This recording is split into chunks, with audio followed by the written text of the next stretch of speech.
हंसी से तशबीह देते हैं कि ज़िंदगी में बहार आ गई है, हर तरफ फूल ही फूल खिले हैं और इन फूलों का रंगो रूप मेरे महबूब की हंसी जैसा है। जब मेरा महबूब किसी बात पर खुश होता है तो इसके होंठों पर हंसी आ जाती है।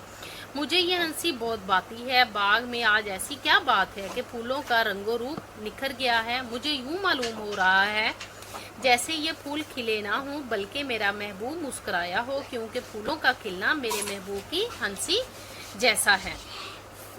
शायर ये कहते हैं कि फूल जब तक कली की सूरत में बंद होता है कोई निगाह उसका ताकुब नहीं करती, मगर जैसे ही वो अपना नकाब उतार कर गुलिस्तान में अपना नज़ारा आम करती है तो ना जाने कितनी निगाहें उसकी तरफ उठ पड़ती हैं। इसलिए शायर इस शेर में ये कहते हैं कि महबूब जब तक संजीदा रहता है तो चाहने वाले इसकी तरफ देखने की जुर्रत नहीं करते, मगर जब वो मुस्कुराता है और मुस्कुराहट गुलाब रंग बनकर उसके रुखसारों पर फैल जाता है तो बहुत सौ का ज़ब्त का बंधन टूट जाता है। ऐसी ही कैफियत को एक और शायर ने कुछ यूं बयान किया है, उंगली दबाकर दांतों में वो मुस्कुरा दिए, बस इतनी सी बात ने तूफान उठा दिए।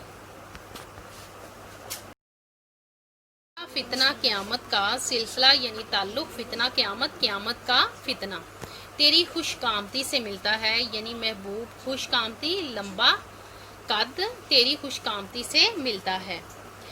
क़यामत के सांधे का सिलसिला तेरे लंबे कद से मिलता है। ए महबूब तेरे तवील कद की क्या तारीफ करूं, तेरे कद में मुझे सिलसिला क़यामत की झलक दिखाई देती है। अब तशरीह तलब शायर में शायर अपने महबूब से मुखातिब होकर कहता है कि तेरी खुशकामती मेरे दिल पर गज़ब ढाती है।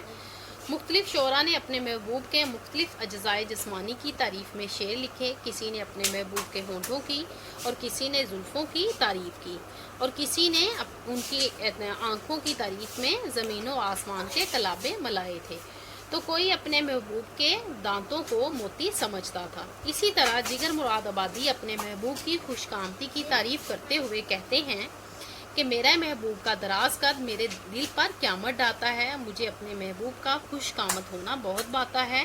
इसे देखकर मेरा दिल अथल पथल हो जाता है। जब मैं अपने महबूब को देखता हूँ तो मेरा अपने दिल पर काबू नहीं रखता, इस पर एक क़यामत सी गुजर जाती है। इंसानी शख्सियत में कदो कामत को बहुत अहमियत हासिल है।